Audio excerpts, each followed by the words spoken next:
আজকে আমরা সকাল সকালে বেরিয়ে পড়েছি লেপচাকার উদ্দেশ্যে। আর আমরা এখন বর্তমানে আছি রাজা ভাতখাওয়া। এখানে আমরা গাড়ি চেঞ্জ করে অন্য গাড়ি নিয়ে চলে যাব জয়ন্তী সান্তালা বাড়ি।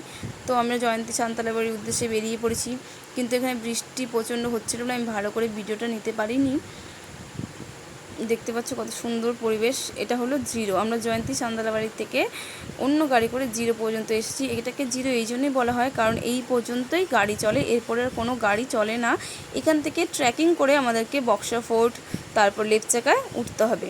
তো প্রথমে আমরা চলে গেলাম ভিউ পয়েন্টে, যেখানে গিয়ে আমরা একটু রেস্ট নিয়েছি, কয়েকটা রিলস ভিডিও ফটো এসব শ্যুট করে নিয়ে তারপর আবার রওনা দেবো, কারণ অনেকটা রাস্তা ট্রেকিং করতে হবে, তো রেস্ট না করে ওঠা যাবে না। কারণ এখানে ট্রেকিং করতে গেলে 2-2.5 ঘন্টা সময় লাগে। আর বৃষ্টি ছিল বলে আমাদের মিনিমাম 2.5 ঘন্টা লেগে গেছে। বৃষ্টি না থাকলে হয়তো 2 ঘন্টায় পৌঁছে যেতাম। তো আমরা পৌঁছে গেছি বক্সা ফোর্ট। এটা হলো সেই জায়গা যেখানে নেতাজি সুভাষচন্দ্রকে বন্দি রেখেছিল।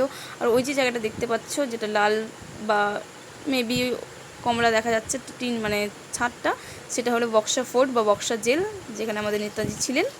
তো তারপর আমরা চলে এসেছি আমাদের হোমস্টেতে, যেখানে প্রচণ্ড পরিমাণ বৃষ্টি হচ্ছিলো। তো আমরা এসে ফ্রেশ হয়ে তারপর যখন হোমস্টের বাইরে এলাম, বৃষ্টি থেমে যাওয়ার পর দেখছি পাশেই একটা হোস্টেল আছে, যেখানে বৌদ্ধ ধর্মের মতে বাচ্চাদের শিক্ষিত করা হয়। আর এই বাচ্চাগুলো না এখানেই থাকে, সকাল 4টে থেকে রাত্রি 8টা পর্যন্ত কন্টিনিউয়াসলি পড়ে যাচ্ছে।